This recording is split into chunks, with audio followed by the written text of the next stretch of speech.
देश की राजधानी दिल्ली में कई जगहों पर कॉल सेंटर खोलकर अमेरिकी नागरिकों से ठगी की जा रही है। ऐसे 2 दर्जन से ज़्यादा कॉल सेंटर इस साल पुलिस द्वारा पकड़े जा चुके हैं, लेकिन इसके बावजूद जगह जगह पर कॉल सेंटर के जरिए यह ठगी का धंधा चल रहा है। आखिर दिल्ली में ऐसे कॉल सेंटरों का मकड़जाल क्यों फैला हुआ है और आखिर इस तरह से ठगी करने में वह क्यों कामयाब रहते हैं, इस बारे में ज़्यादा जानकारी दे रहे हैं दिल्ली पुलिस के पूर्व एसीपी वेद भूषण और साइबर एक्सपर्ट मोहित यादव। सबसे ज़्यादा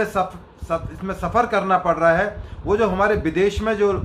पूरे हिंदुस्तान के बाहर जो लोग हैं, चाहे अमेरिका में हैं, चाहे यूके में हैं और दूसरे यूरोपियन कंट्रीज़ के अंदर हैं, तमाम तरह के लोगों को वहाँ पर चीट किया जा रहा है, फ्रॉड किया जा रहा है, ऑनलाइन फ्रॉड किया जा रहा है। हालांकि तमाम दिल्ली पुलिस और हिंदुस्तान की तमाम पुलिस हैं, उन्होंने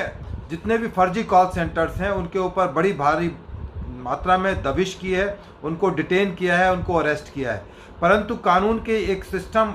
जिसका फ़ायदा ये लोग उठा रहे हैं, उसमें सबसे बड़ी मजबूरी ये है कि चूँकि वो अब्रॉड में अमेरिका में बैठे हुए हैं, जो उनका सफ़रर है या जिनका लॉस हुआ है, वो इस स्थिति में नहीं है कि इंडिया में आकर फिजिकल कंप्लेंट कर सकें और उनके खिलाफ कोई लीगल एक्शन इनिशिएट किया जा सके। इसलिए इन तमाम खामियों का फ़ायदा इस तरह के लोग उठा रहे हैं, क्योंकि कानून के अंदर रॉन्गफुल गेन और रॉन्गफुल लॉस की बात की जा रही है। क्योंकि रॉन्गफुल लॉस जिसको हो रहा है वो अब्रॉड में बैठा हुआ है, वो इंडिया में आकर अपनी कंप्लेंट नहीं कर पा रहा है क्योंकि आउट ऑफ जुरिडिक्शन है। तो इस तरह की चीज़ों, टेक्निकल चीज़ों का फ़ायदा इस तरह के एलिमेंट्स उठा रहे हैं, उनके ऊपर बहुत ज़्यादा सख्ती किए जाने की ज़रूरत है और सबसे ज़रूरत है कि कानून के प्रावधानों के अंदर चेंज किया जाए। अब तक ये रहा था कि preparation of offence is not an offence, केवल कुछ अपवादों को छोड़कर, जैसे डकैती की प्रिपरेशन करना इट्स एन ऑफेंस, परंतु आप चीटिंग के लिए कोई प्रिपरेशन कर रहे हैं, किसी को अल्योर कर रहे हैं और यदि आप डिटेक्ट करे जाते हैं, पकड़े जाते हैं, तो ऑफेंस की कैटेगरी में नहीं आता, उनके खिलाफ FIR नहीं हो सकती। तो इन तमाम चीज़ों का, कमियों का फ़ायदा इस तरह के लोग उठा रहे हैं और फर्जी कॉल सेंटर्स की भरमार आ गई है। इसके लिए ज़रूरी है कि तमाम, चाहे इंडिया हो या बाहर जो भी लोग हैं, उनको तमाम को इस बारे में बताया जाए कि पूरी तरह से तसल्ली करें, जांच करें और विश्वास होने के बाद ही इस तरह के लोगों पर ट्रस्ट करें, क्योंकि इनका धंधा बड़े लार्ज स्केल पर फल फूल रहा है। बड़े बड़े कॉल सेंटर एक जगह बंद करते हैं, दूसरी जगह स्टार्ट कर लेते हैं, क्योंकि उनके ऊपर चेक रखना बहुत मुश्किल है। दिल्ली, नोएडा, गाजियाबाद और आपके जितने भी दिल्ली NCR के रीजन है, इन रीजन्स में बहुत सारे ऐसे कॉल सेंटर्स चल रहे हैं जहां पे इंटरनेशनल फॉरेन सिटीजन्स के साथ साइबर फ्रॉड रेगुलर तरीके से किया जाता है। यहां से मतलब कि दिल्ली से और गाजियाबाद से और नोएडा से बैठकर लोग फोन करते हैं US, UK और वहां के सिटीजन्स को, कभी इमिग्रेशन ऑफिसर बनकर कि आपका एक प्रोडक्ट है, आपने यहाँ पे एक फाइन किया था और आपको उस फाइन को पे करना है। पे करने के लिए वो कनेक्ट करते हैं और वो अपने अकाउंट डिटेल्स कभी कैश वाउचर के रूप में, कभी पे कार्ड्स के रूप में वो पेमेंट्स को एक्सेप्ट करते हैं।